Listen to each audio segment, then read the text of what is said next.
अगर टीवी पे मेरा भाषण कोई सुन रहा है तो मेरे देश के वासियों को मैं कहता हूं, मैं गंभीर विषय की आज यहां से चर्चा करना चाहता हूं।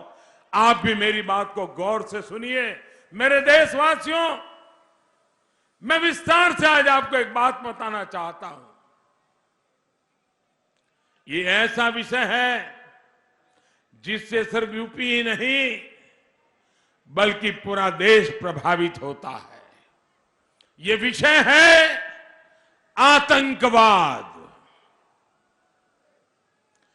पिछले अनेक दशकों से हमारा देश आतंकवाद का कहर झेलता रहा है।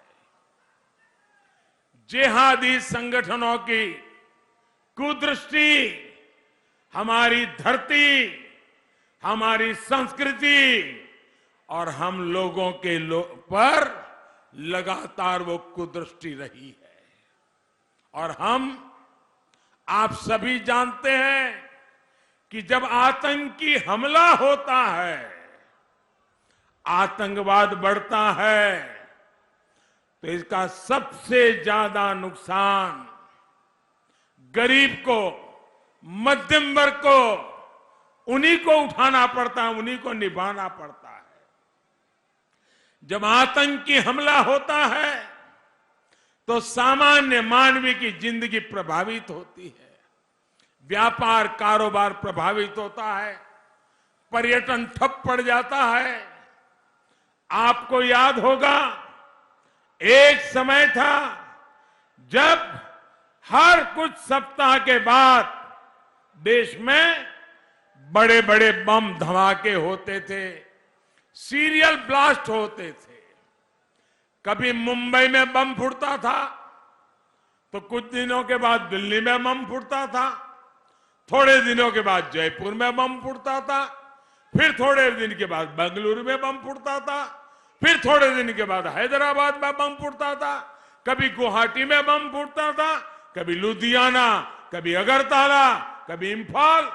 हिंदुस्तान के हर कोने में कितने ही शहर उस दौरान बम धमाकों से धराए, कितने ही निर्दोष नागरिक उन हमलों में मारे गए। जब मैं गुजरात का मुख्यमंत्री के रूप में वहां की सेवा कर रहा था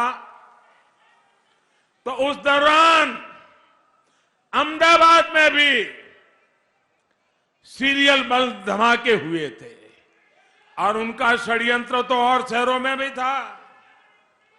मैं उस दिन को कभी भूल नहीं सकता हूं साथियों। और उसी दिन जो लोग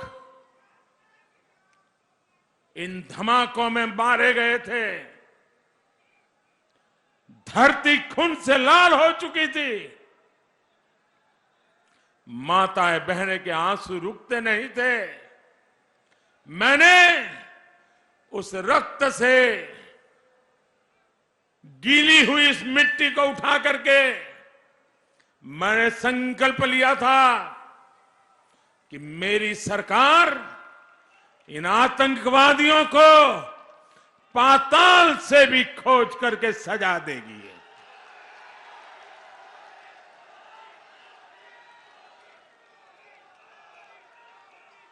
साथियों, आपने देखा है अभी 2 दिन पहले ही अहमदाबाद बम धमाके के दोषियों को सजा मिली है। जो हम भारतीयों को तबाह करना चाहते थे, उन्हें अदालत ने सजा सुनाई है। अनेक आतंकवादियों को फांसी की सजा मिली है। दोस्तों,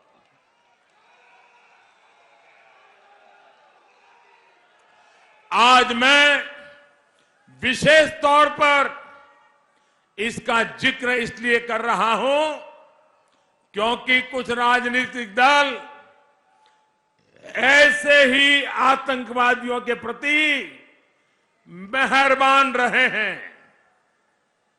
ये राजनीतिक दल वोट बैंक के स्वार्थ में आतंकवाद को लेकर नरमी बरतते रहे हैं।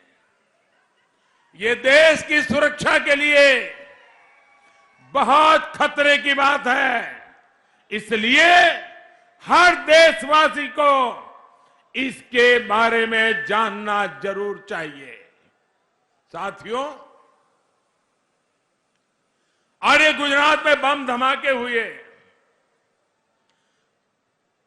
कभी आपने सुना नहीं होगा।